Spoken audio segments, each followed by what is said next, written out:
So welcome everyone to the event, Deep Transformations, Connecting Social, Environmental and Economic Goals. This is an event organized by two research projects. One, which I represent, and my name is Mikko Jalas, I come from Aalto University, and the project I work in is called Towards Ecowelfare State, Orchestrating Systemic Impacts. And then the other project is called SOS, and that stands for self-provisioning and who's in the audience to help me? So self-provisioning. Skills of self-provisioning in rural communities. So two research projects, and then the agenda of today will comprise small talks from these two research projects. But before this, we will have the honor to have Professor Max Koch from Lund University to give the first guest lecture. You will be speaking about researching degrowth. We will hear theory and empirical work around degrowth.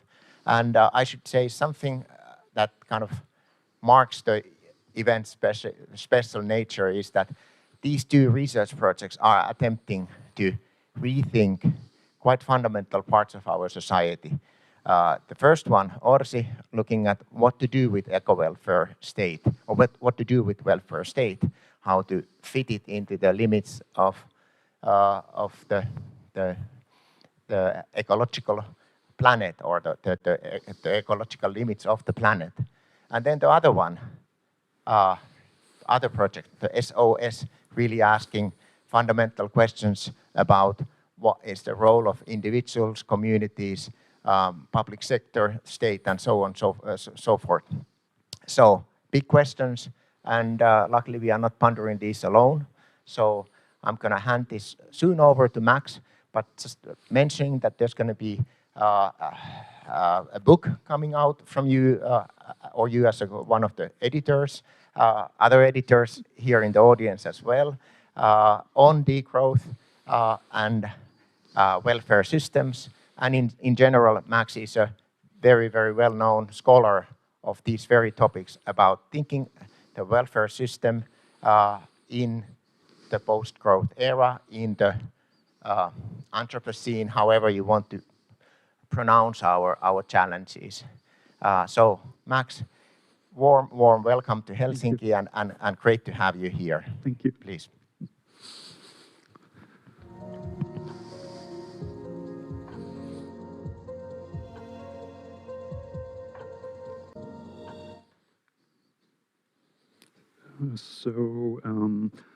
Well, thanks for the invitation. I'm trying to operate this here, but I cannot really. Sorry. I don't.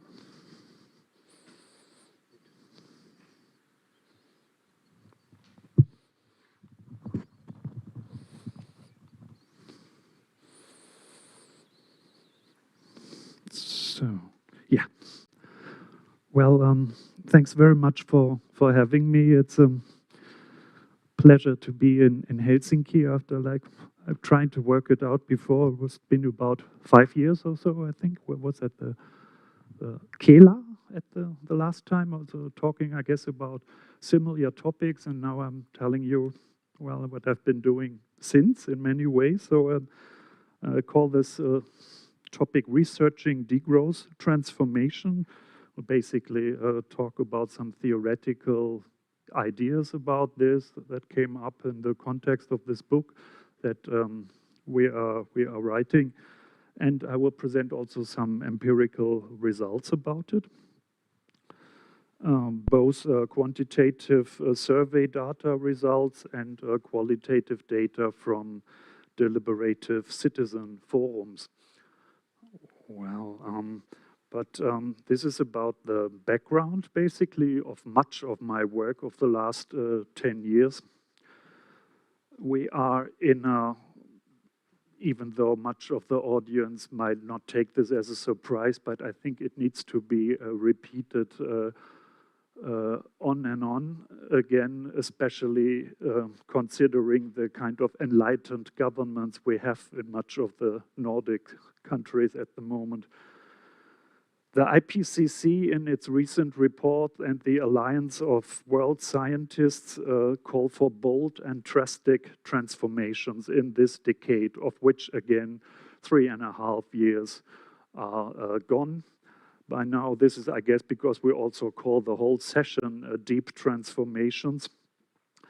The IPCC goes on to say that economic growth must be quickly curtailed to maintain long-term sustainability of the biosphere. The goals of economic and other policy making need to shift from GDP growth towards sustaining ecosystems and improving human well-being by prioritizing basic needs and reducing inequality. And that insight echoes basically comparative studies of the last 5 years or so by different people that all basically show that the attempts to absolutely decouple GDP growth from resource use and greenhouse gas emissions either failed totally or did not reach the extent necessary to meet the Paris climate targets. The implications are, in Haberl and other words, that decoupling needs to be complemented by sufficiency-oriented strategies and strict enforcement of absolute reduction targets, or by Parikh and others that the deprioritization of GDP growth must be the overall target in policy making. So, if green growth does not work, I mean, we have tried it for about the last 30 years or so, and the results are not really, let's say, promising so far. We need to think about alternatives, one of which is degrowth, which basically deprioritizes GDP growth in policy making. And I give you here a shorthand definition. Other people who research that, Tim Parikh, for example, works in one of my projects in Lund, says there are over 100 different definitions actually at the moment. But I still think that this is kind of a maybe lowest common denominator here. So the economy is not so much seen as a kind of financial process here, but rather a biophysical one.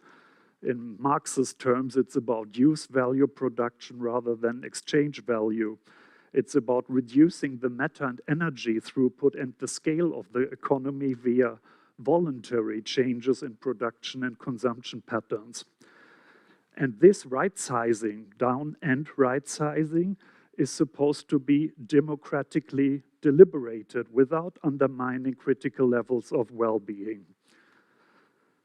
The start should be, of course, in the countries of the global north to actually make some space for development in global south countries. Now, for those who were at the Kela talk a few years ago or are otherwise associated with some of my work, you've probably noticed that this is something I've been grappling in different combination for some times now. Being a sociologist, we have here, I can only say that we are confronted here with a transformational challenge of an unprecedented caliber. Milena Büchs and I, a few years ago, we made this example at the production of well-being and the welfare state. Basically, we showed then that all the institutions that Western countries came familiar with and are, we have, some of which we have come to actually be taken for granted, such as the minimum welfare and care systems, among others. But we also pointed out there how these systems, also others like the legal system, the media system, etc., they basically developed in tandem and parallel with the economic growth that characterized the so-called golden age of capitalism, which, as we know by now, of course, is rather a brown age of capitalism. Which means that change in only one of these institutions will have implications for the other ones because they are interrelated in many ways. And changing only parts of the whole system may lead to what classical sociologists such as Durkheim called anomie, basically a mismatch between the social environment and what individuals or local groups think is worth striving for. Or you could conceptualize it as a mismatch between individual norms and values and the environment. So for a sociologist, what we are up here again is the good old structure agency problem. The growth paradigm is not only basically behind a range of institutions that I've just talked about, but it's also inscribed in our minds, bodies, and a range of social practices perceived as the natural way of doing things. It is inscribed in our ideas about progress, careers, success, cost and benefits calculations, and of course, competition. That is basically a way also how we interact. So Milena and I, we discussed this as a problem of a massive kind, which we did not really manage to sort out, but we thought it's probably a good idea to point to the enormousness of the problem, including for degrowthers. And for a few years, I was basically repeating that it is a very complex issue, basically. And then, basically, I was working for a few time on a few political economy issues with Hubert Buchansen from Roskilde these days. And then we're thinking, yeah, maybe we can put this together in some kind of systematic way. And Hubert, on his part, was also a critical realist, worked a lot with Jana Nestorova, which I'm very happy to see here in the audience today. And we basically thought that we could think about these complexity issues in slightly more advanced or systematically advanced terms. This may be not the same point of entry for my co-writers, Hubert and Jana, but for me that was an interest to just think about complexity in a more broadly and fundamental social theory way. So the book employs critical realism, about which Hubert and Jana have written a lot, heterodox political economy and a Bourdieusian sociology, along 4 planes of social being that critical realists define, which are the material transactions with nature, social interactions, the social structures, and of course also the inner being.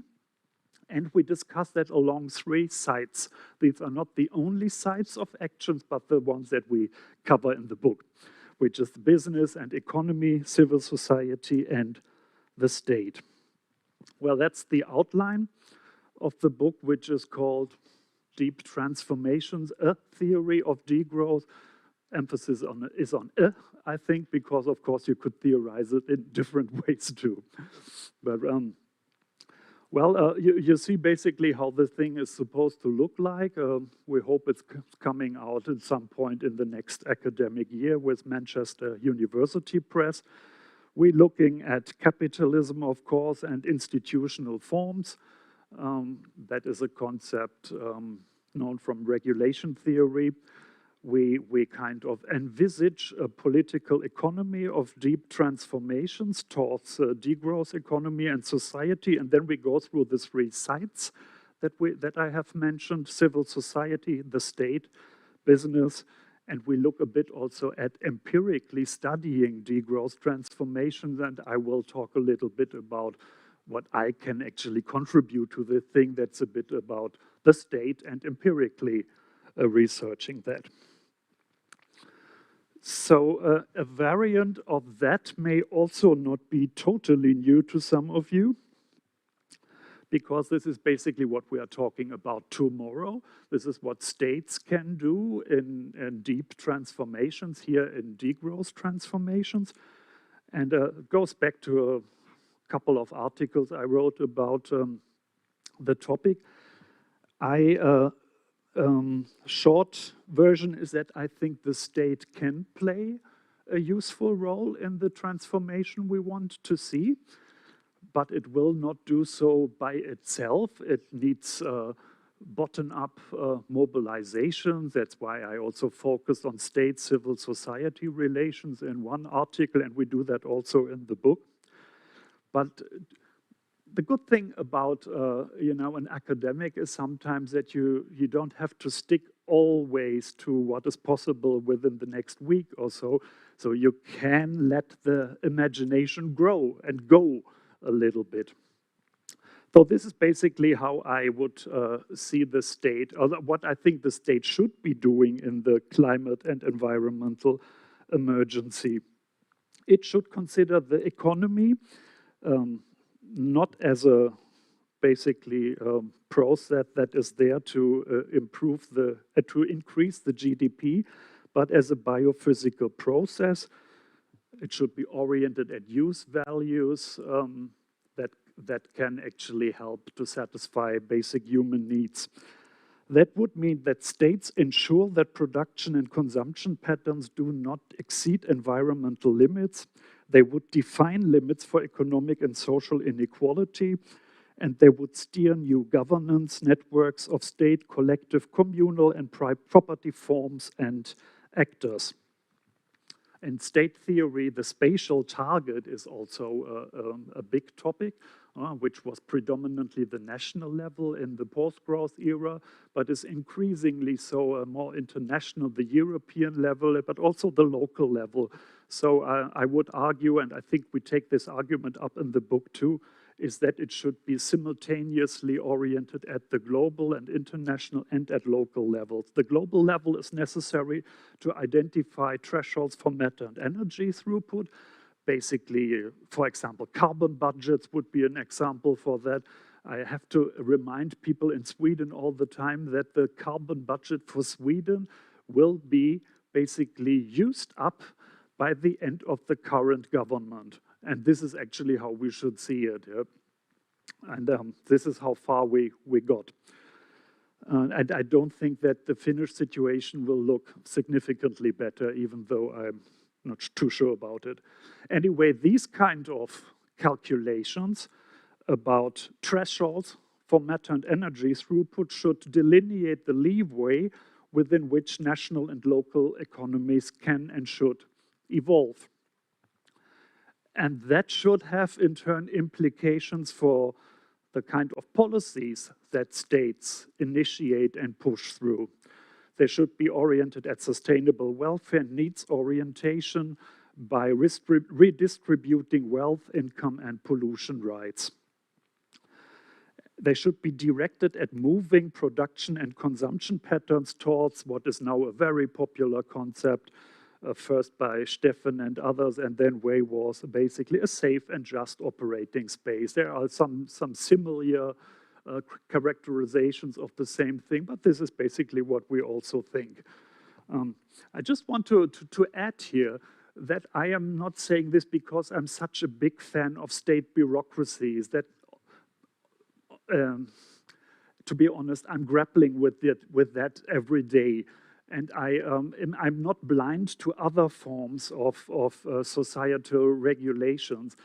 But in the society that we have, I don't see much of an alternative but to an active state that would actually even increase its size. I think that is one of the things we're talking tomorrow also about. For example, by the necessity of nationalizing the fossil fuel sector, but with the goal of phasing out this sector so that it would then decrease again. So it would increase in a first stage and then decrease, and it would basically devolve power to, for example, local communities. That this is also an absolutely unprecedented thing to happen does not well, push me to say it is not necessary. I don't see much of an alternative to nevertheless try. And it would, among many other things, also involve a great deal of what we call in the book self-transformations, in this case, self-transformations of state bureaucrats. Well, let's not talk about the likelihood of this to happen at the moment. Instead, I'm stuck here, unfortunately.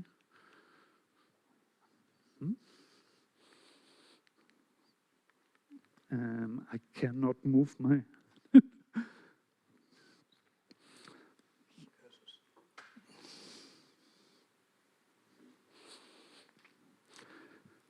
I want anyway to talk a little bit about the likelihood in the Swedish context that such kind of policies are, all right, thank you so much. This is basically what I have already talked about. It is about understanding economy and society within both planetary limits and social foundations. And to move everything we do, consumption, production, economy, and society in what Ray Walls, among many others, calls the safe and just operating space. Well, this is also behind some of the empirical work that I've been part of in Sweden in the last 5 years or so, about which I will talk for the last minutes I have. So at the center of all the thinking is basically to limit certain practices and also to enable others.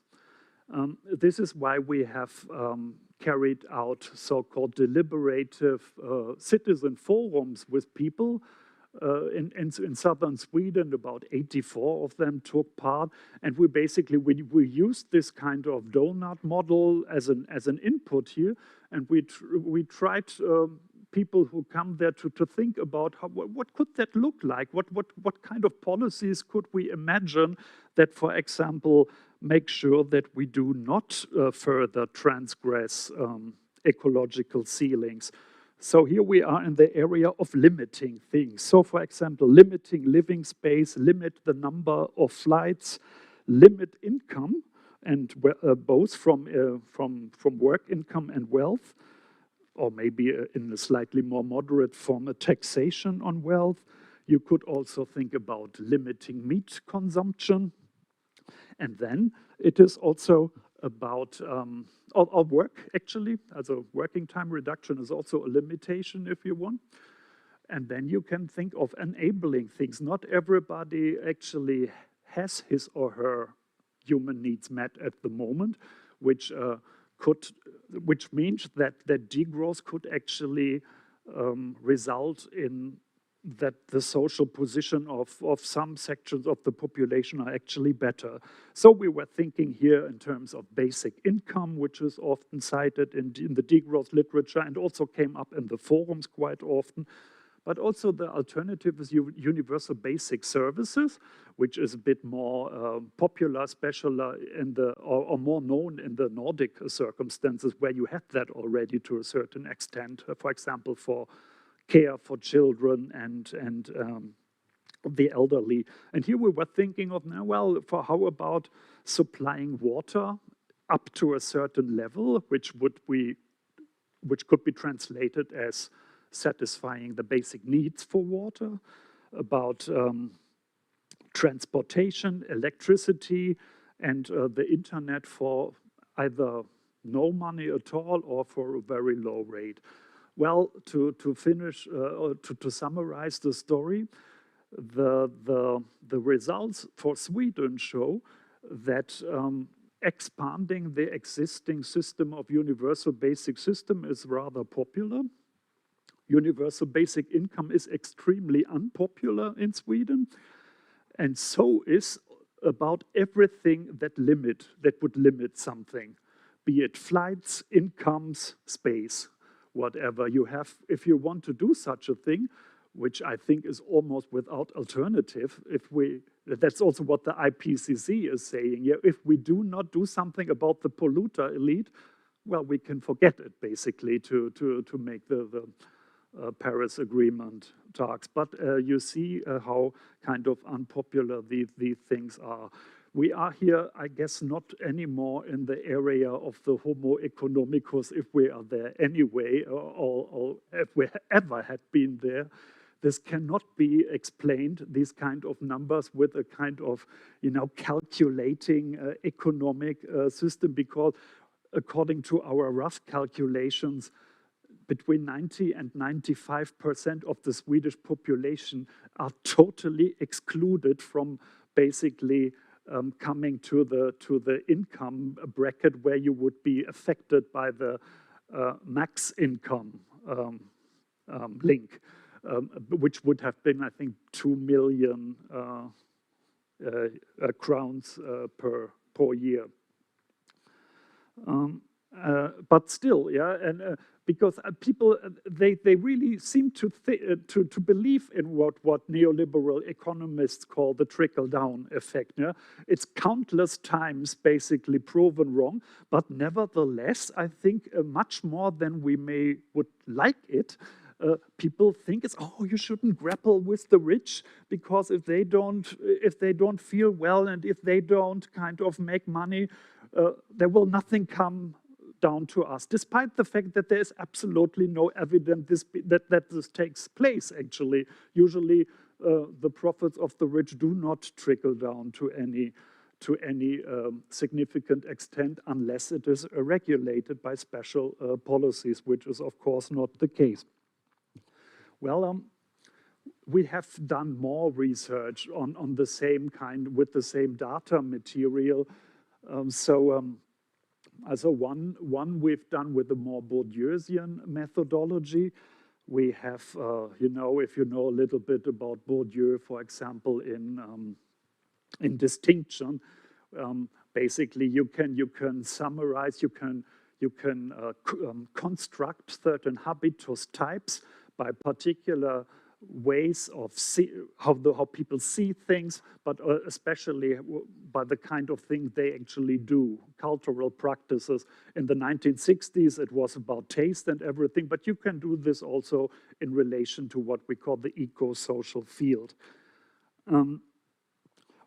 We have, from 2 years ago, we have ended up with 7 habitus types, which were constructed along the ideas how people basically position themselves in the social structure, but also what they actively say they like and they don't like, usually in some kind of binary system. And here, this is interesting. In the book that we hope to see as soon as possible, we related this and reinterpreted this a little bit to our kind of planes of social being. And it is interesting that there are only 2 habitus types in Sweden that are totally either open to degrowth, which is the habitus type that we called active sustainable welfare in Fritz and others, which is almost 20% of the population. And there is the opposition, which is fossil liberalism, which is totally skeptical and totally in the sense that basically items that could be related to the 4 planes of existence, material transactions with nature, interactions with others, social structures, and inner being. All else, basically, and this is the positive message that I have today, all other people are, at least to some extent, open to major transformations, which means they could be pushed maybe a little bit further with policies, with mobilizations, etc., etc. I think I don't have much time left. I'll talk a little bit. All right, okay. We looked in the books a little bit and made a few examples. I told you we were carrying out this kind of citizen forums on need satisfaction using the methodology by Max Koch. which is basically you discuss with people how do you go about and satisfy your basic human needs at the moment. And then in the second step, how could you imagine to do this in an utopian that would be much more sustainable way than currently? And in the third step, how you come from A to B. And again, we looked at we have a lot of data about that, but we looked here a little bit again at these four planes of being, and you find here a few, and also at the three sides of social activity and change that we discussed in the book. And you find here kind of examples for so-called negative need satisfiers, that are things that people themselves identified as basically standing in the way of making economy and society more sustainable. Well, I make just a few examples here. You are welcome to look at the presentation later, or yes, if you're interested, just let me know, and then I send it round to you. Also, for example, in business, when it comes to material transaction with nature, the monocultures are a problem, of course. Yeah, interaction with others is inhibited by competitiveness. You're working with others with the elbow instead of seeing them as your fellow human beings. In civil society, the inner being is almost torpedoed by the constant pressure of social media and the perfectionism and advancement that you have to basically show there. Well, but people are not totally made immune to think in other ways. So we thought that was a very enjoyable and potentially, I think, a transformational exercise. So people can actually think in different ways, and they do so. For business, for example, a lot of the forum participants emphasize sufficiency, localization. The state should create different infrastructures, including for cycling and walking. It should decommodify and socialize social media. And Twitter, for example, could be an interesting exchange on the global level, but not if it is basically regulated by a private corporation like at the moment. The civil society could be in many ways organized in different ways. In our forums, a lot of people talked about education, which is an extreme dire straits in Sweden. And they would like to think, instead of privatizing the entire school system with a lot of ex-cathedra teaching as at the moment, there are so many more participative methods that you could employ, including also on the individual level, experiences of mindfulness and meditation that all just hardly exist in the existing curricula. I'm almost done. Well, in conclusion, I can only repeat my introductory comment that economic growth must be deprioritized in policy making for us to survive. That is not to underestimate the complexity of degrowth transformations that I would now argue, together with my esteemed colleagues, is best understood in terms of different planes of existence and sites. It is, when we look at the empirical results, the gap was obvious between, on the one hand, the quantitative survey and the qualitative forum data that we get. And this is this was especially obvious when it came to limiting things, putting in thresholds for whatever it is that is in direct opposition to basically realizing the sufficiency principle. And I don't have much of an alternative here to basically, well, repeat what I've been saying all along. There's not much of an alternative to expand alternative spaces as measures of what Bourdieu called counter-training. We need spaces to start with to basically learn how to interact with each other in other ways than based on status, competition, and basically the elbow. Examples for that are, of course, the degrowth conferences, but they are almost every 2 years or so. We also think that these deliberative citizen forums were a good example of that, where people actually came together and started thinking about what do we actually do, how could we do it, and how could we start the change. These examples were so positive that we actually would recommend to have them on a larger scale, similar to, for example, what happened in France with the climate assemblies, or in Dublin, in Ireland, and some other countries. We think this is a good way to co-develop eco-social policies that may help to move economy and society and production and consumption matters towards the safe and just operationing space that we would like to see. Well, many thanks. If you're interested in some of the stuff, you could look that up. Yeah, well, that's all I have to say. Thanks.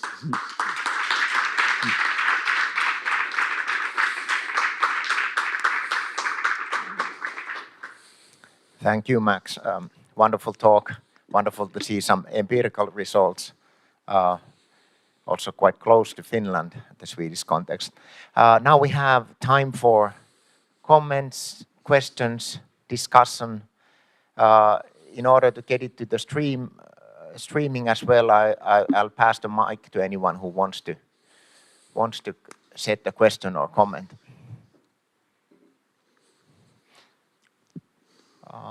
Okay. Well, I'm going to hand it to Tuuli.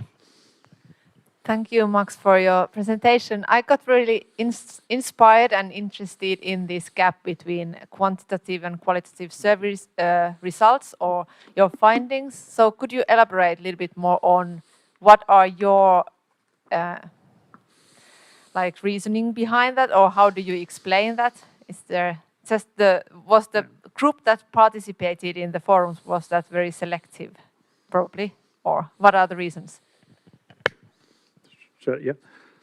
Well, I made a short attempt in my talk, yeah, which I didn't want to overstep it more than necessary.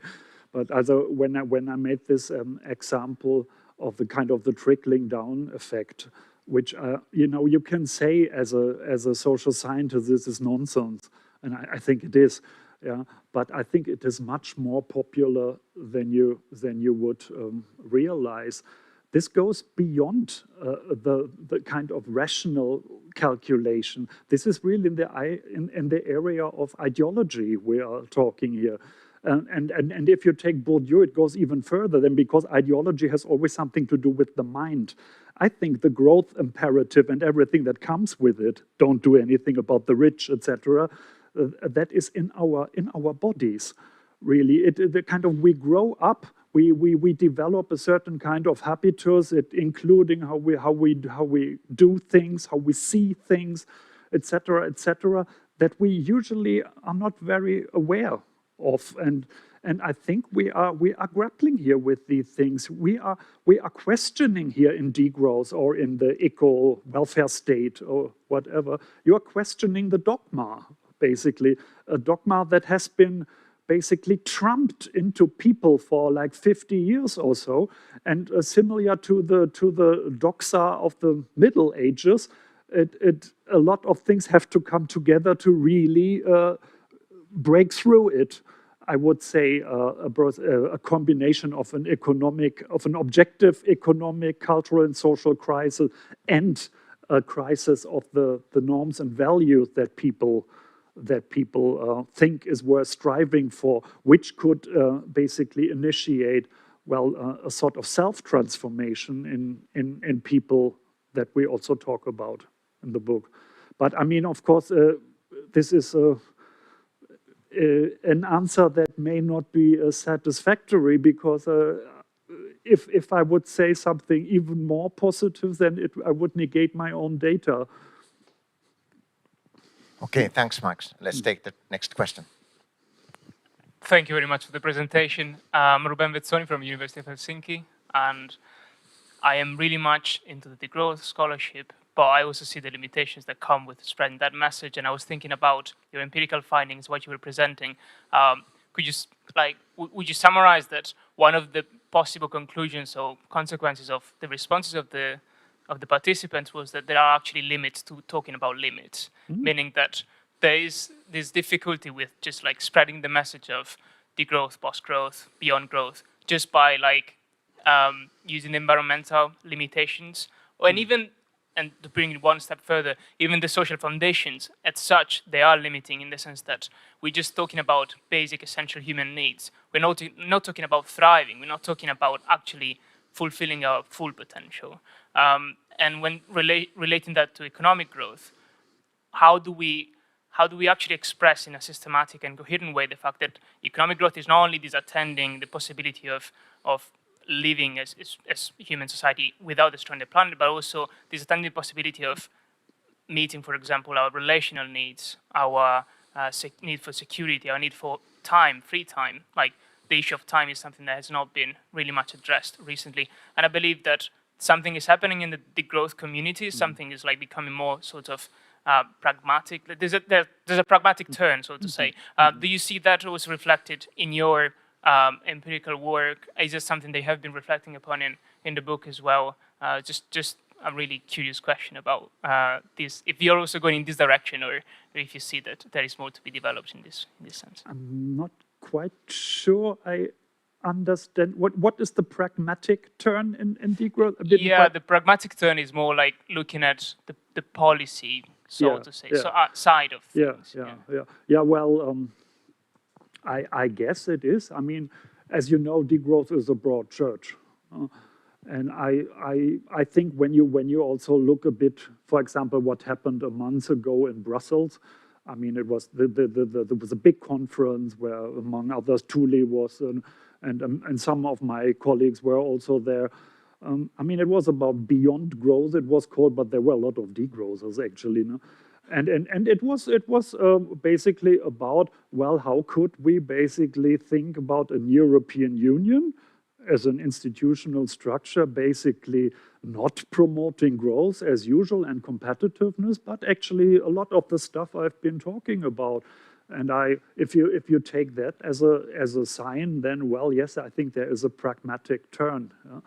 That is, but there are of course different ways to question the kind of way of life that we are up against with. And others do that by changing their individual lifestyles.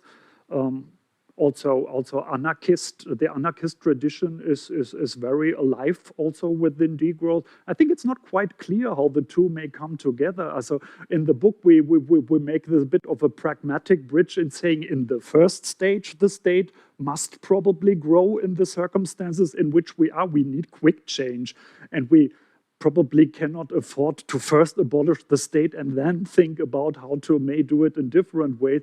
But we are not so naive about it as maybe some of the social democratic predecessors that will be enough. The state bureaucrats itself need to self-transform, and they need to self-transform so much that they actually have to abolish themselves in some way and do something useful. And I admit that is basically pushing the imagination a little bit, yeah. But this is what books are for, I guess. Okay, one more quick question, and then we'll hand over to the next speaker. But one question: who had the hand up? Maybe I'm gonna give it to you in the middle. Toni gets to talk later. But I don't know if it's so short as you asked. No, actually, first of all, I think the presentation was really nice, and I could spend hours discussing each table and all of that. Actually, I would like to problematize one phrase. Actually, it was more a disclaimer that you gave in the beginning. And I must just say from where I come from. So I'm Juliana, I'm doing my doctorate at Aalto University, but I take a lot of the perspective from the global south. And right in the beginning, you said that this is very much for the rich countries in the global north to open up space for development in the global south. And I was thinking that I know that this might be a very tight place to say, because how do you say about the global south from Sweden or from Europe? But wouldn't that phrase, and this is very much in a way for us to think, wouldn't that phrase also imply that for the global south countries, which is a very diverse reality, to develop, it has to rely on growth first to then change the systems. And what are the spaces for us to learn from? And then at the very end, you said we need alternatives, we need other places and other experiences.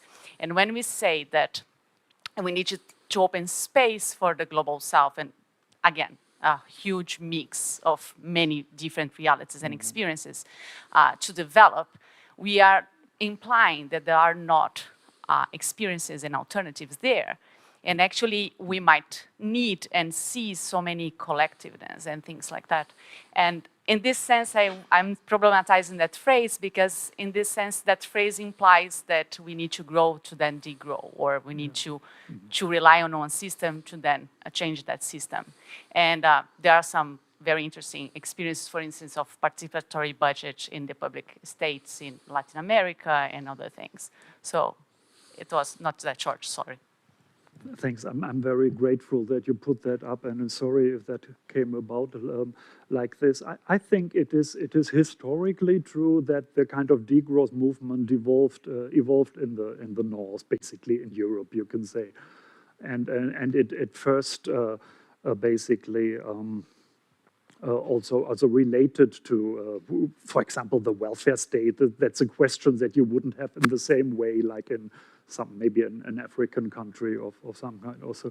But in the last years, I think the dialogue between global South movements and basically degrowth in the north has intensified in conceptions such as the pluriverse also. So I think I chose the expression not growth but development, which is a bit problematic.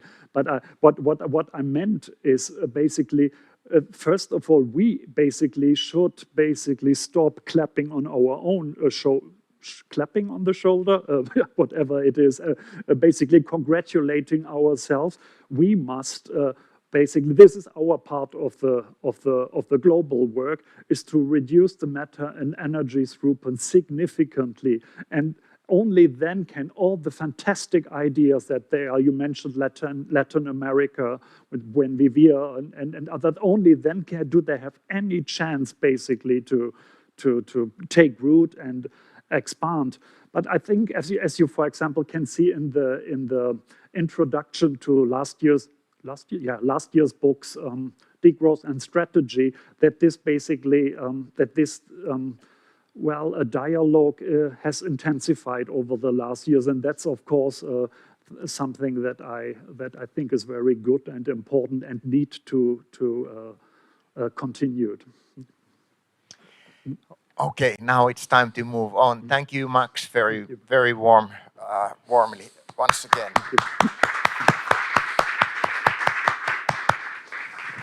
And next we have as a speaker Tuuli Hirvilammi. She's a research fellow at the Tampere University and also involved in one of the projects that are organizing this event, the ORSI project towards Ecowelfare state.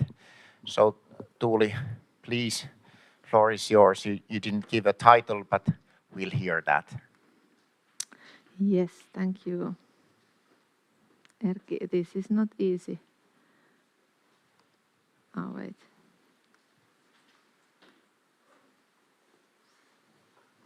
I should try.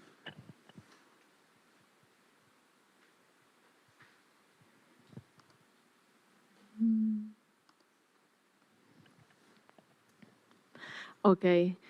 Good afternoon, everyone, and nice to have an honor to speak after Max. And indeed, my title is in line with ORSI research project and with the previous presentation, Eco-Social Policies for Deep Transformations. And I try to briefly address two questions. Let's see if I can answer to these big questions, but I try. So how to combine social, environmental and economic goals when transforming welfare states? I try to provide some concrete examples of different policy solutions that could be implemented even in given welfare state setting and within present institutional conditions. And then the question that intrigues me quite a lot at the moment is this, that what makes the transformation deep enough? Because when you started to talk about deep transformations and about your book title, and the title of this event came as a deep transformation, quite soon after these two quite common and often used pictures came to my mind. First, maybe the strong sustainability is often used and referred to when we think about deep transformations and fundamental, drastic changes that are needed in societies. That, of course, we should adopt probably this kind of more strong sustainability approach where we understand that economies and societies are indeed embedded in nature. And we have to see that how they all are interconnected, and we cannot make any changes in economy without understanding basically the limits of nature, but also our interdependencies and our dependence on ecosystems. But then the second question, the second figure that is often used as well, refers to SDGs that are quite often used in this kind of more maybe mainstream sustainable development policy agenda. But it also refers to this deep transformation in a way that it tries to address that all these different layers or dimensions needs to be addressed, that you cannot touch only on the economy or societal sustainability, but the biosphere is actually the foundation. So in that sense, it's deep that we have to understand that the biosphere as, again, a precondition for sustainability or for human life or for life on Earth as such.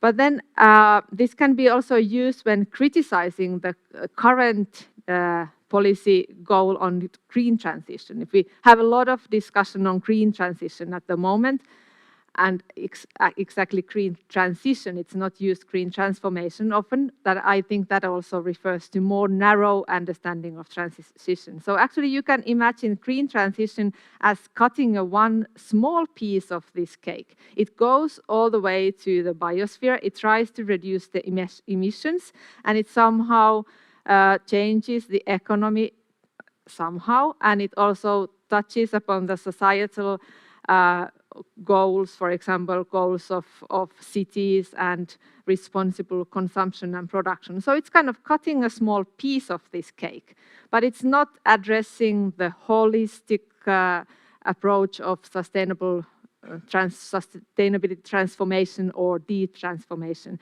So maybe we could argue that deep transformation is kind of the whole eating this whole cake and taking care of this whole cake, all different policy goals combined and taking care of biosphere as a precondition, and understanding that economy is something that we can move to as a means to address other policy goals.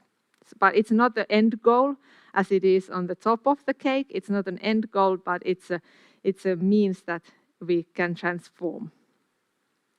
And this figure refers to the need of integrative policy solutions and policy goals. So we have to address different policy goals at the same time to achieve deep transformation, probably.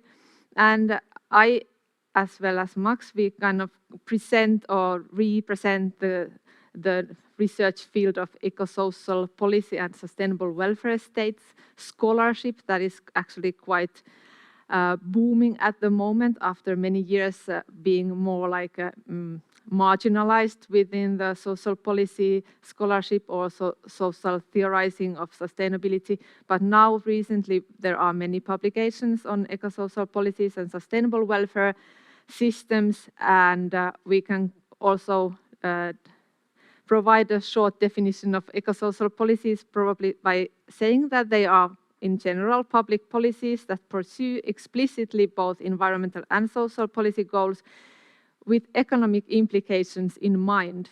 I added this now because I think it's not enough to say that we address only environmental and social policy goals if we want to swallow the whole cake, but we have to understand indeed that it might have some economic implications, or it often has if we pursue eco-social policies, but we don't have economic growth, for example, as a policy goal, or we don't have even the economic stability maybe as a policy goal, but we understand indeed that economic implications are such that we need to also steer and govern, and they are eco-social policies have all these layers integrated, and we try to find synergistic policy solutions, maybe those that could be supporting these positive utopian need satisfiers, for example.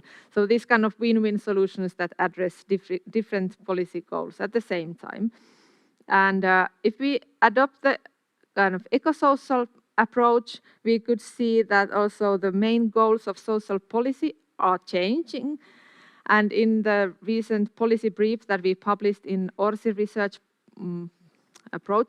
research project, ORSI published this policy brief where we defined main goals of social policy. And if you think about the traditional social policy discourse, it's very much about preventing poverty or reducing inequality. It's quite much about social and economic inequalities, and probably some living conditions and etc. But here we try to always take care of the biosphere aspect. For example, that the goal should be to provide a sufficient standard of living for all by preventing poverty and restraining overconsumption. So referring to this need to limit and need to define the maximum levels.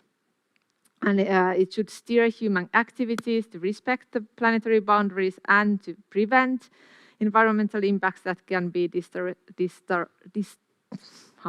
disastrous to human well-being in the long term, at least. And again, equality is important.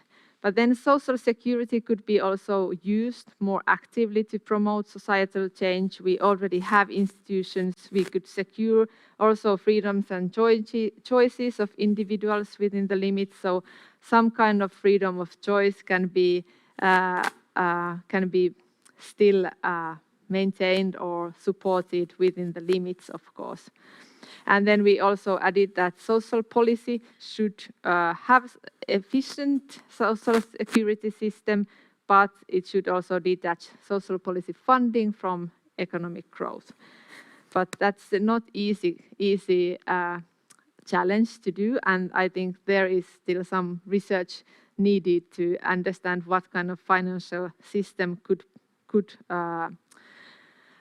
actually somehow be in line with or fit well with the need of sustainable welfare states. But anyway, we such as 3 means of social policy that could support just transition, or in this case, probably also more deep transformation. We promote vouchers that could be understood as part of this social guarantee, that in the transformation it's very important to provide means for need satisfaction for all, that we don't left anyone behind. That is often said in EU language as well. But vouchers could be some very concrete tools to be used. For example, that they are like benefits that are distributed to citizens, and they can then use them to buy ecologically sustainable goods or services. For example, compensate their electric bills for renewable energy or pay their public transport journeys. They can be distributed to low-income households or individuals, but they could be also distributed universally, depends on the policy scheme. But the benefits of these kind of vouchers are that they steer consumption, but they also protect from price fluctuations. And for example, when the energy crises are increasing or the energy prices are increasing, then these vouchers could be used to compensate and secure that everyone has access. And then the second policy tool or eco-social policy tool we suggest is a social dividend. It's a policy idea that has long historical roots already. It's not a new idea that everyone should have a kind of equal access for the benefits that are produced by using our commons, whatever it is. And social dividend is also similar with the idea of carbon dividend that is now quite recent and has been used and already promoted in Canada and Austria, for example, where carbon tax revenues are redistributed back to the citizens as carbon dividend. So this could be used also in terms of resource use. For example, if we had a mining tax, whatever that tax that is used for global resources or for mines, then we could also distribute those. But this is one idea that could be used to compensate the effects of environmental taxes. And someone has suggested at least that if people see that some part of the tax revenues is coming back to their own bank account and for their own means, then they would be more politically accepted and supportive for other environmental policy changes. But let's see, I'm not sure about this. And then we suggest third policy idea, that is participation income, and it's different from universal basic income because it's not unconditional, but it's more conditional, that it could be used for people who are outside the labor market, for example, at the moment, but they could get some compensation if they participate in ecologically and socially sustainable activities, like they get some meaningful activities for themselves, and then for example, it can be used for prevention of non-native species or tasks related to repairing, recycling, and restoring the biodiversity. That we know that there are a lot of work needs to be done to regenerate the nature, for example. So this kind of participation income could be used, and I think this is at least one policy idea that could be quite easily adopted in Finland, for example. And then when trying to tackle this question, what makes the transformation deep enough, I was also inspired when thinking that maybe it does need to be deep but also wide. And in ORSI research project, we have actually collected data from different activities and different actions, and we can conclude that action at all possible levels and by different and various actors is of course needed, but of course non-action as well.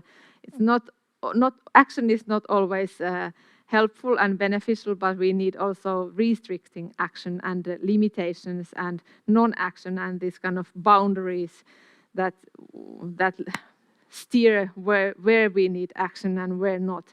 But anyway, as I mentioned, we have collected data and looked at existing ongoing initiatives or alternative ways of organizing things in Finnish welfare state. And we can see that there are different actors, as also Max presented, the question between state and civil society. We have collected data at the household level, individual level, but also some associations have been involved, for example. But then business actors, different networks that comprise business actors, but also non-profit organizations, for example.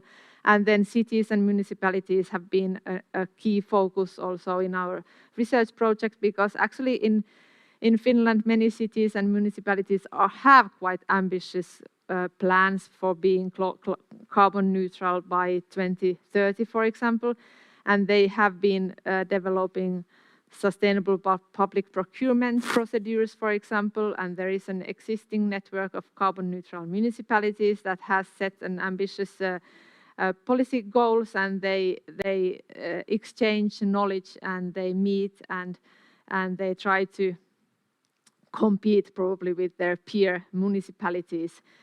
And what should I say? Anyway, we see that the transformation needs all these different actors, and we should not exclude any of these levels possibly, but also understand that, for example, individuals or households cannot choose sustainable choices at the local level if there aren't, for example, public transport possibilities available, or the welfare services and benefits are not eco-socially oriented if we don't have a government program that appreciate that policy goal. So these also are interconnected, but some of these can be implemented like now without any further ado. So we can start acting already. We don't have to, deep transformation does not require like a transformation that everything changes like drastically or rapidly, but it actually comes slowly, and we are transforming all the time. We just don't know it and notice it because our everyday life changes, our steering changes, our governance structures changes all the time, and it's part of the transformation. Maybe not deep enough, but it is transformation anyhow, and some of these activities can have wider impacts, and at least these kind of small wins at the local or national level. And in addition to these kind of different activities that are taking place, we have looked at the interaction probably, or the system, understanding this as a provisioning system that needs to be changed to provide the social outcomes within the planetary boundaries. We have been studying what are actually the transformative capacity factors, like in practice, what happens or what is needed, what are the enabling factors that are needed to enhance this institutional or these initiatives to go forward, to keep the ball rolling towards the deep transformation. We need this kind of enabling factors. They are in between, intermediating factors, so to say. So, for example, it's very important to have these social networks, social exchange, collaboration and participation possibilities, that people come together, they exchange knowledge. Knowledge is also very crucial in many ways, learning and monitoring. For example, carbon footprint calculators can be seen as quite technical tools, but in our cases, they've been also very useful for monitoring the change and for learning that what is impactful change and what is not that transformative probably. So we need these kind of new ways of learning. And then shared policy frameworks and visions. It seems to be quite crucial that, for example, at the municipal level, the different actors have shared vision where to go, that they have different and shared policy frameworks, not different, but some kind of similar structures where they work. And it's also important, for example, those civil servants or policymakers that Max was quite skeptical that how do they transform the systems. But actually we have found that if the political strategy is ambitious, then the civil servants kind of get the legitimacy to say that, okay, now we have to move forward, or then they can even actually build the policy frameworks, and then the policymakers accept it if it's like nicely put and they don't have anything against. So these frameworks and policy visions are very important, but then also we should not forget the importance of financial resources. So we need investments as well, and we need, for example, households need some kind of possibly financial compensations or benefits to have more sustainable choices, and also many of those public procurements procedures, for example, have been made possible through enough financing of different ways of doing. But the financial resources should be enabling and not prohibiting the change, as is often the case nowadays. But this is the story from our ORSI project perspective at the moment, how we could approach and understand deep transformation. And thank you.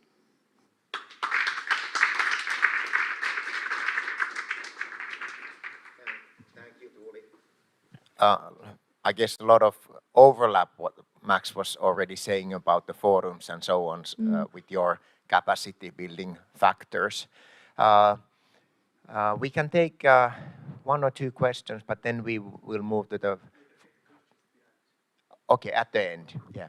Okay, let's do so. So let's have Toni Ruuska, then skills of self-provisioning in rural communities is the project name. And again, I don't know Toni's title, but it will appear soon. It's very good. Yeah.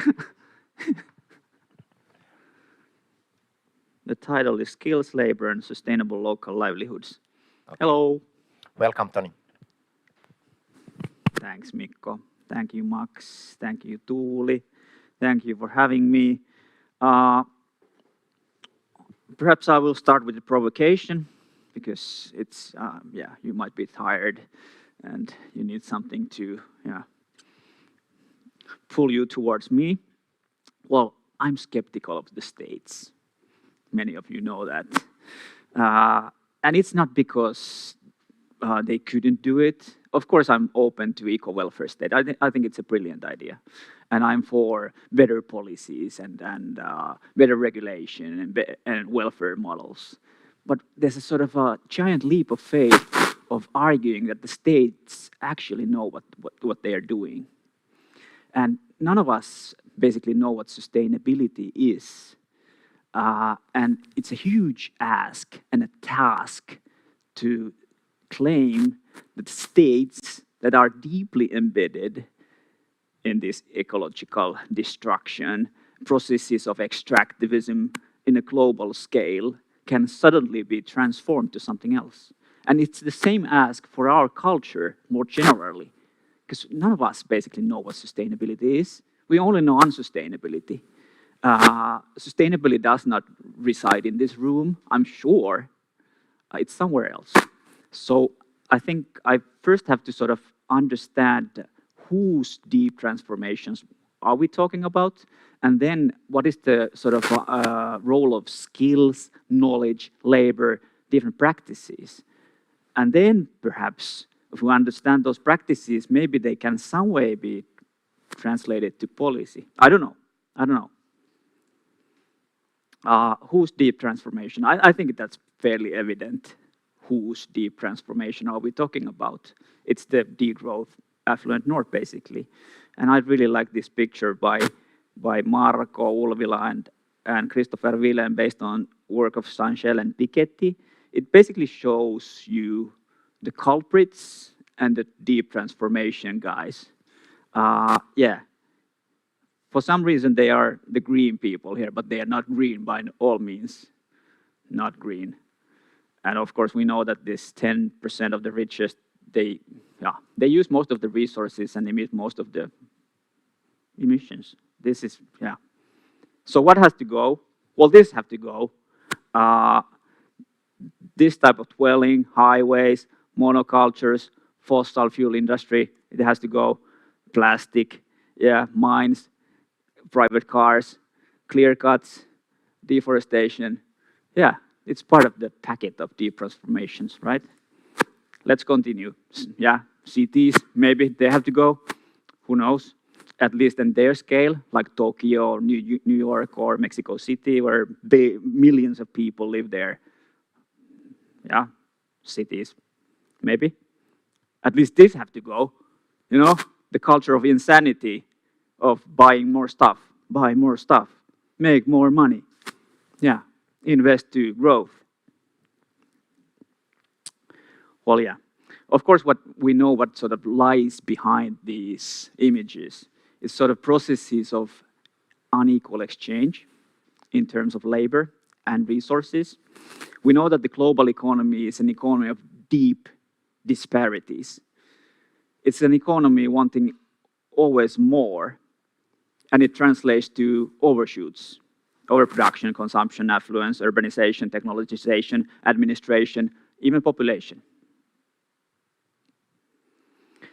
So, I don't know, I might have been myself in a hangover when I wrote this slide, but I started thinking sustainable development as a sort of a hangover concept. You know, finally realizing, oh, what did I do yesterday? Oh my God. And I think it's a sort of a hangover concept for this civilization of overshoots, that we should somehow transform this into something entirely different. And the pledge for sustainable development is that kind of sort of pledge coming from a remorse or that feeling of guilt and sort of ask for renewal. But I also think that it comes with a sort of hubristic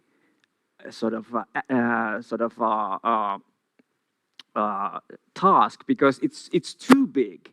It's too big of an issue to argue the grounds to somehow transform this society, this culture towards sustainability, because we don't even know what it is. And it applies to sustainability science in many ways, I think, because this sort of tends to overvalue knowledge of certain kind. It tends to be positivistic, based on generalizations and mathematical abstractions. And what it often, if not always, neglects is the local, is the experimental, and is the traditional. So the SOS project comes now here. It's an academy in Finland. Oh, well, it has a new name now. Resource Council of Finland funded project, skills of self-provisioning in rural communities, where we sort of try to understand not only the skills, but also the knowledge. And I in particular like this piece by Tim Ingold and Tere Kurttila, where they sort of try to understand these different kind of knowledges. It doesn't have to be this binary, of course. Not everyone has to be dichotomized, but there's something to this, I think. So this kind of modernist understanding of skills and knowledge, something abstract, distant, displaced, positivist, where we have this understanding that sustainability or resilience could be something generalizable. That's something that we could translate into policy or learn from the books in schools, for example. Where is the traditional sort of understanding of sustainability and resilience? And of course, these are not the concepts that these people use. But nevertheless, the knowledge and skills of regeneration, reproduction, are learned, generated locally. And skills are sort of habited in the situation. Thus, local traditional knowledge is not really generalizable, but it's context and place dependent, practice and skill laden, and learned in intergenerational processes of doing and witnessing. And it doesn't really translate into policy that well. So, yeah, I don't know what this is. Maybe a recipe of sustainability. I don't know. But maybe this makes more sense if you couple these words to, for example, this practice.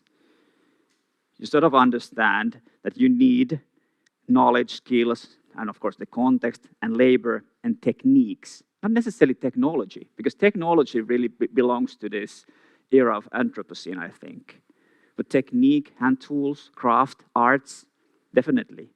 And you can see that this is, if you would compare this to a picture where would they building a sauna with tractors and excavators and power tools, as opposed to this, where it's deeply embedded in the local traditions and sort of manual labor and these kind of things. You sort of get this sort of understanding of different sort of approaches to sustainability. Same here. And this kind of post-apocalyptic scene is, I think it's really nice metaphor also. But the problem, of course, is that almost nobody wants to do these things. Right? Yeah, it's more convenient, sit close to your computer in November, typing articles and this generalizable knowledge for the audience somewhere than to actually work the land or relearn the skills. So yeah, I'm not saying that we have to sort of go back to the cage, but but at the same time we should acknowledge that if we sort of remain always detached and lack sort of attachment to the land and the actual practices of sustainability, I think it's really difficult to draw policies from a sort of detached and abstract sense from these experiments. So that's the sort of my understanding is that sustainability can't really be taught in universities. It has to be sort of learned and experimented and experienced, so you can sort of translate it and sort of pass it to the next generation as well. So we're sort of going back to labor for some weird reason. And I think this is also a sort of a modern attempt has been to has been the sort of huge urge to or an effort to sort of liberate us from work, because for example in utopian socialism, emancipation or liberation has been understood as liberation from labor. So machines, automation would sort of take over, and we could just, discuss, do arts. But instead, I think this is a moment to really sort of look deep into ourselves and say that is this really plausible, considering how much resources and energy it takes to build these machines for the fully automated luxury communism, for example. So I've been sort of going back to these ideas of liberation through labor, and I find really helpful Arja Salle's works and other ecofeminists.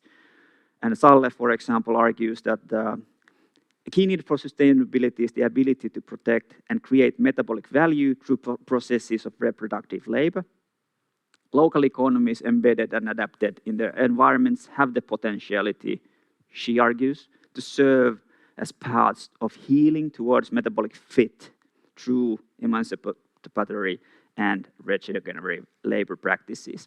And she contrasts the capitalist labor, which is sort of extractive, instrumental, trying to monetize, commodify everything, tries to produce a profit and accumulate capital, as opposed to the many still relevant local practices of reproductive and regenerative labor that are sort of deeply embedded into the context and attachment of the actual local places and of dwelling. So that's what I've been doing for the past years in the SOS project, and also trying to sort of build up this understanding of let's say, eco-phenomenological Marxism, where sort of labor is brought back to the very center of attention. That we actually have to take the shovel or the hoe back into our hands and perhaps leave all this shit behind. At least some of it. And many people, not all. Some of you can still live in the city, I think, but not all, I think. At least if we listen to Chris Maye or Pasi or myself. But I don't know. I wouldn't trust us because we don't know what sustainability is. We know the problems, but we don't know the solutions. But this is just a sort of some of the understandings, ideas that we have been throwing around in the SOS project. Basically just trying to sort of, maybe it's not just a critique of the state or the society, it's also a critique of science in many ways. but not all science, because we know that science is not a monolith, or the state is not a monolith, or modernity even is not a monolith. We know that these initiatives are there. So not everything has to be transformed. Not everything has to be deeply transformed. There has to be sort of some rediscoveries, right? And going back to the basics, I think. Thank you so much.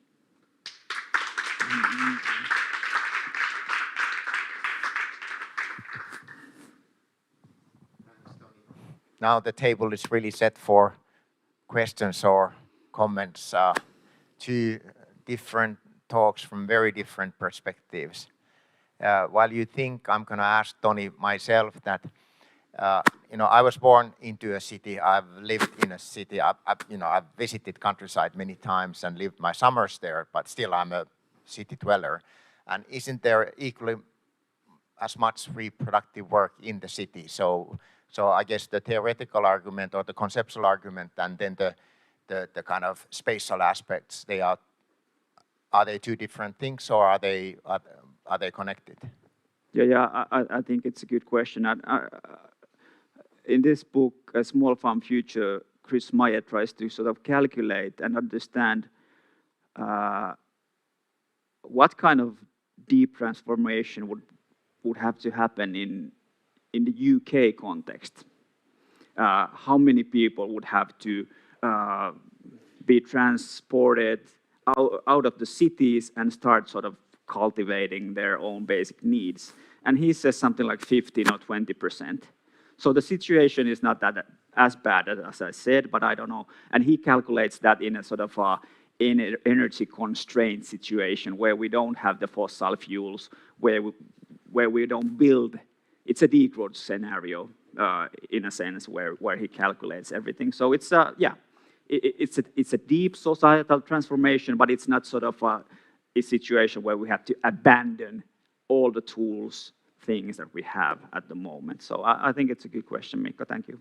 Okay, thanks, Toni. And now, Tuuli and Max, you could also take a seat or stand however you feel comfortable, and we can take comments. Okay, please get seated and close to the mics. So. But you need to stand because we have only 2 chairs. I can get that. I can get that. Well, you have a mic there. I'm mobile. Okay. I'm mobile. Okay. Yeah. But now, any comments, questions? Tuuli, I didn't get any yet. Max has had a chance to answer to some, but of course these are interrelated presentations. Pasi.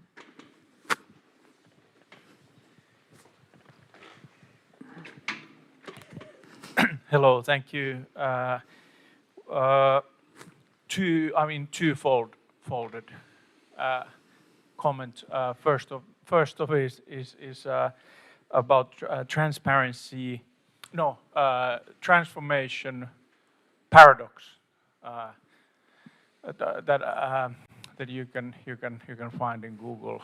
Transformation paradox. That basically. The idea that we need to transform the society because the problem is that there is too much transformation of nature, and in order to transform the society, we need to transform further more nature. So sort of this. How do you comment on this transformation paradox? So sorry about a little advertisement of my own work. And then a second comment or question. We talk about deep, which is assumably in relation to shallow. And of course we go way back with the discussion on deep and shallow environmentalism. So if you can comment on that, I'm thinking of us being in depth to deep ecology, which is absent from the discussions. Yes, maybe I can reply that deep ecology is very in line with my own maybe roots, but not maybe present here, but also somehow related to strong sustainability. But yes, maybe it was not deep ecology enough, the talk here, but good that you bring it up here. And then about the transformation paradox, indeed, yes, it's very paradoxical that we keep doing the same stuff as we have done so far. So indeed, we should probably stop doing many things. Just shortly.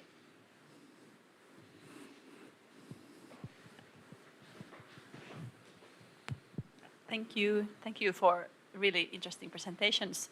I have a question for Tuuli, but also for Max and Toni, if you want to reply. But what you said about things that can be done, and many things can be done already now, so structures enable or make some things difficult or impossible.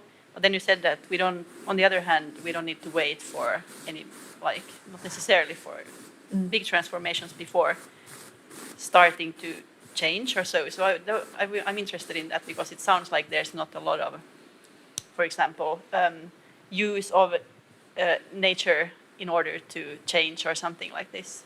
Yeah. Yes, maybe it was an optimistic comment, but also we see like local groups who are cultivating their lands and they are moving to countryside and people are changing their lifestyles quite drastically. So I just mean that often we have an attitude that we are waiting for some outsider to come and say that now it's time to transform, but we can start and basically no prevention. Like we can start doing things differently. Okay, any more questions? Our time is kind of up, but I've been promised that we can go a little bit of overtime. So there's an opportunity. But maybe I can ask while you go with the mic there that, of course, I don't want to be naive that it's easy. We are structurally embedded and we have this growth imperative in our blood. And so it's not easy, but possible. So, Toni, you talked about the attaching to the soil and land, which is something that Bruno Latour talks also in his terrestrial concept a lot. And he also talks about, while connecting to the soil, that you should also embrace the diversity and kind of not only see the single vision of the neoliberal vision. So what would be for you, if there would be, like, what would be this embracing diversity at the same time? What would it look like if it's something important to you? Well, I think the world has never been this uniform, actually, that it's right now. People are forced to sort of to do the paid labor and work in the sort of more or less capitalist system all over the world. So it's sort of instead of actually producing diversity, it's sort of constraining our choices, basically. So I see a lot of diversity nevertheless in the sort of cultural realm of humans all over the world. But what is sort of disappearing are the local traditions, local cultures, local histories, because we're forcing people to go to school. I mean, this Western curriculum school, and it's basically it's an annihilation, sort of disappearance of local ways of knowledge, local traditions. So yeah, I'm not saying that we should sort of forget local collaboration or that we don't need transnational organizations. In the best case scenario, they can protect local communities as well. But now they're sort of in the pocket of big capital and corporations. So it's a sort of it's still this sort of uniform development path. And I'm much more open to the sort of the pluriverse alternatives, let the diversity flourish type of things. And I think you can find it in the local, but the problem is that the local is disappearing because we're exchanging the local to global processes of extractivism and supply chains and all these kind of things. Yeah. Okay, now it's time to close the event. I'm going to say something that I take from here, and that's coming from all of the talks, but I will return to Max Koch's findings or words from Sweden, that when people are brought together, they can kind of imagine or realize alternative futures, and that's the community aspects that relates to the diversity, and I think that's kind of a promise that you can do this transformation in a socially acceptable or even quite beneficial and intriguing way of when the task is to imagine new, quite radically different futures and deep transitions. It might be fun, it might be laborsome, but that's the whole point. So thanks for coming to the room. Thanks for nice comments, questions, and once again, thanks Max, Tuuli, and Toni for catering the talks for us. Thank you so much. Thank you.